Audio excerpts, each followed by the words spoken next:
7월 11일 정전 시황입니다.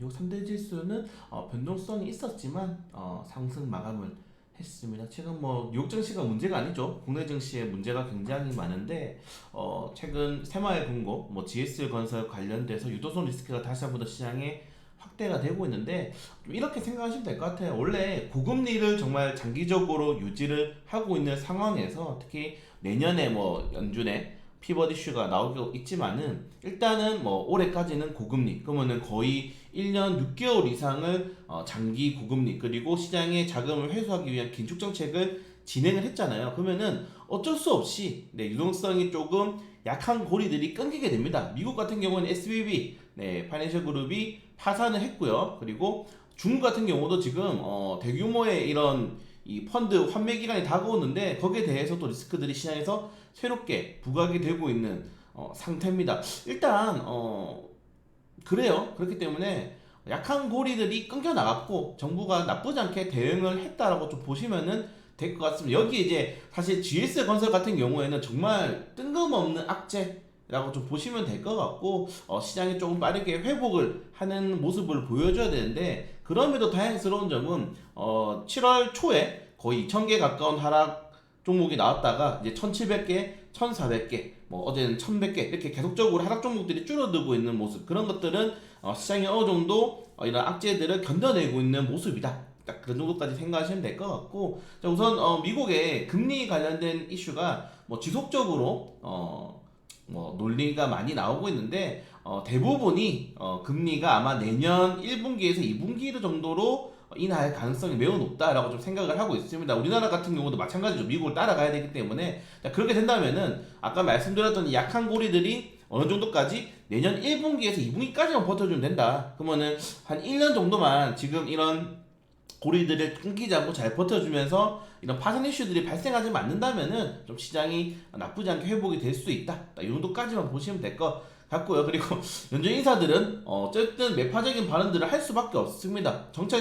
이 연준의 정책 자체가 긴축 정책을 유지하고 있는데 거기서 이제 뭐 금리 인하에 대한 이슈를 이야기할 수는 없잖아요. 어쩔 수 없이 매파적인 발언을 할 수밖에 없다는 점들 결국에는 1분기 안에 2분기 안에는 인하한다. 그리고 가장 중요한 점은 이번 7월 달에 있을 연준의 공개시장위원회에서 과연 어떤 식의 발언이 나올 것인지 가장 좋은 거는 이번 금리 인상 이후에 조금 더 지켜보겠다. 왜냐면은 연준이 금리 그 인상 이후에 뭐 그 이후로 뭐 동결을 저번에 한번 했잖아요. 동결한 이후에 지켜본 적이 없어요. 계속 금리 인상을 연속적으로 했단 말이에요. 근데 지금 그 상황에서 추가적인 금리 인상보다는 이번 금리 인상으로 시장이 어느 정도의 인플레이션을 잡을 수 있는지 우리의 개입 없어서 잡을 수 있는지 그리고 지금 5% 정도의 그 고금리를 시장이 버틸 수 있는지를 지켜보겠다 이런 반응만 나온다 하더라도 시장에서 굉장히 호재로 적용될 수 있거든요. 그래서 오늘 발표하는 뭐 CPI라든가 PPI라든가 이런 것들이 시장의 전망치로만 나오게 된다면은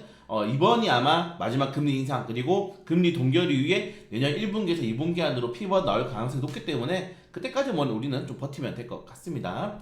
자 그리고 어제 굉장히 놀랬죠. 사실은 어제 중국의 경제지표 발표했는데 CPI 상승률이 0%가 나왔어요. 네, 지금 중국 같은 경우에는 이 디플레이션 경기가 침체하는데 물가도 떨어져. 그러니까 사람들 소비가 이루어지지 않는 겁니다. 인플레이션보다 더 안 좋은 거예요. 어떻게 보면은 그렇기 때문에 디플레이션은 우려가 되는데도 중국 증시는 올랐다. 그러니까 이걸 막기 위해서 소비를 부양하기 위해서 뭐랍니까? 대규모의 부양 정책을 진행할 것이다 라고 또 기대를 하고 있는 거죠. 근데 중국의 이런 경제 체력이 추가적인 경기 부양 정책을 할 수 있을 만큼의 체력이 있는지는 사실 좀 의문이긴 합니다. 왜냐하면 이번에 LPL을 0.1% 인하했잖아요. 사실 시장에서는 LPL을 최소 0.5% 정도 인하하고 그리고 지급 준비율까지 같이 인하하게 되면서 유동성 정책을 할 것이라 기대했는데 LPL 0.1% 그리고 지급 준비율도 인하를 안 했습니다. 그렇기 때문에 이거 중국 체력 없는 거 아니야? 지금 금리 인하하면은 중국 못 버티는 거 아니야? 이런 식으로 지금 생각을 하게 돼서 그때부터 주황과 정치가 추가적으로 급락이 나왔단 말이에요. 근데 만약에 이렇게 경제지표가 망가졌음에도 불구하고 추가적으로 경기 부양책이 안 나온다 그러면은 중국에 대한 이런 사태, 뭐 시선이라 그러죠. 그런 것들이 예전 2015년도 뭐 국채 이슈처럼 한번 좀 크게 터질 가능성도 있다. 그래서 중국이 간 이번 이런 지표를 확인하고 과연 어떤 식의 그런 부양책을 낼 것인지 그것도 굉장히 좀 중요한 것 같아요. 중국 지금 2분기 GDP가 0% 낼 수 있다고 해요. 네, 0%에서 2%. 중국의 전망치 거의 반의 반토막이 나는 거죠. 그렇기 때문에 중국에 대한 좀 관심도가 굉장히 중요한 시장이지 않나 지금까지는 좀 생각이 되고요. 자, 그리고 저는 황당했습니다. 어제 뉴스를 보고 새마을금고 지금 네? 새마을금고 때문에 환매 조건 부채권 말 그대로 돈 이제 돌아오는 돈을 막기 위해서 새마을금고가 지금 돈이 안 돼서 못 막으니까 너희 다른 5대 은행이 막아라 이렇게 한 거예요. 정부가 지금 6조 규모의 이런 RP를 5대 은행이 나눠서 막아라. 이거 뭐죠? 공산국가인가요? 사실 우리나라는 지금 약간 사회국가죠, 여러분들. 우리나라가 자유시장 국가라고 하기에는 여러분들 네 4대 국민연금도 강제로 가입하잖아요, 세상에. 국민연금도 강제로 가입하고 이러고 지금 정부가 다른 은행에 네 그럼 여기 은행 투자하는 사람들은 뭡니까? 그냥 강제로 리스크를 같이 떠안는 거죠. 이게 자유시장인가요? 네, 점점 이상해지고 있는 이상합니다.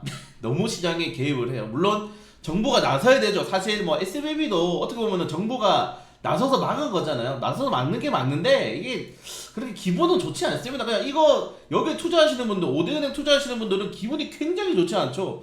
정부가 자기들의 자금, 여러분들이 투자한 자금을 말 그대로 정크 자본에 넣는 거기 때문에 좋지 않다. 어떻게 과연 될지. 근데 뭐 전체적인 시장으로는 다행인데 이거 투자하시는 분들은 기분이 굉장히 나쁘죠. 네, 그래서 이번 정부가 굉장히 시장에 개입을 많이 하고 있지 않나, 네, 이 정도가 좀 생각이 됩니다. 네, 뭐 이 정도 내용 보시면 될 것 같고, 다행스러운 점이 달러 인덱스가 오랜만에 네 102선 아래로 하회를 했습니다. 달러가 너무 세요. 지금 달러가 너무 세고 한국은행도 지금 달러가 너무 세서 지금 환율이 1,300원 정도로 이제 거의 고정값이 되었다라고 얘기를 할 정도로 달러가 너무 센데 하반기에 좀 달러가 조정이 나와야지 외국인 투자들이 가장 많이 우리나라 증시에 들어왔던 게 1250원이 하회를 해야 되거든요, 환율이. 그래서 환율이 다시 한번 좀 조정이 나올 수 있을지 좀 지켜볼 필요가 있을 것 같고, 그걸 제외하고는 비트코인이 최근에 내년에 이제 반감기죠. 비트코인의 반감기이기 때문에 좀 조정이 조정 이후에 크게 상승폭이 나오고 있다는 점도 이것도 긍정적으로 좀 보시면 될 것 같습니다. 네, 그걸 제외하고는 뭐 인도 관련된 이슈를 좀 최근에 정리해서 한번 올려드려야 되는데 인도 관련 수혜주가 없어요, 우리는.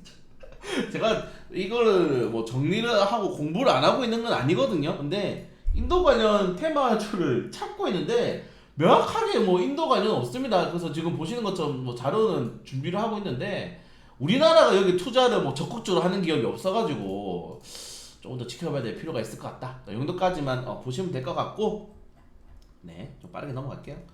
네. 그리고 뭐 뉴욕 증시도 이제 필라델피아 반도체 지수가 많이 올랐죠. 자, 새벽 브리핑의 내용들은 정리해드렸으니까 좀 참고해 주시면 될 것 같고, 비테크 종목들은 단기적으로 좀 조정이 나오고 있는 모습입니다. 자, 그리고 스레드가 1억 명을 돌파하게 되면서 메타가 크게 탄력이 나왔다는 점, 리비안이 9거래 연속으로 좀 탄력이 나왔다는 점, 제2의 테슬라가 또 될 수 있나요? 네, 그 제외하고는 뭐 테슬라는 목표가들이 계속적으로 올라가는데도 좀 단기적으로 저항 구간에 맞고 있다. 뭐 제 생각에는 공매도 때문이라 좀 생각을 하고 있습니다. 그리고 현대캐피탈이 이제 본격적으로 현대가 중고차 시장에 진출하기 위한 준비를 하고 있다는 점. 그래서 최근에 뭐 K카 주가가 나쁘지 않더라고요. 그래서 중고차는 무조건 이제 이거는 일정이죠, 여러분들.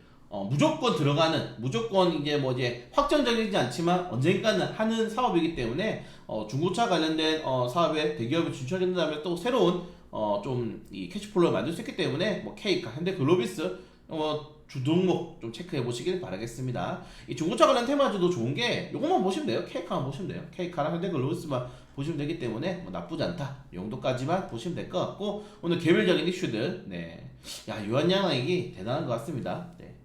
폐암 신약이 보험급여 될 때까지 무상 공급을 한다라고 입장을 좀 밝혔죠. 그리고 이 목표가가 하회되는 종목들은 좀 조심해야 될 필요가 있다는 점, 이 정도까지만 좀 체크를 하도록 하겠습니다. 그래서 오늘 뭐 초보기이기도 한데 시장이 어제 말씀드렸잖아요. 뭐 MSCI 지수라든가 코스피 야간 선물이 그렇게 메리트 있게는 나오지 않았다. 그래서 오늘 필라델피아 반도체 지수에 따라서 우리나라 반도체 지수가 반등이 어느 정도까지 나오냐에 따라서 지수의 반등이 나올 수 있다. 그리고 하락 종목을 오늘 1000종목 이하에서 줄여준다면은 좀 시장이 그래도 최근에 악재 그리고 이제 뭐 이번 주 옵션 만기도 있잖아요. 그런 것들을 좀 버틴 다음에 반등이 나올 수 있는 타이밍을 잡을 수 있지 않을까 좀 생각이 되면서 장기간 시간 짧게 마칠 수 있도록 하겠습니다.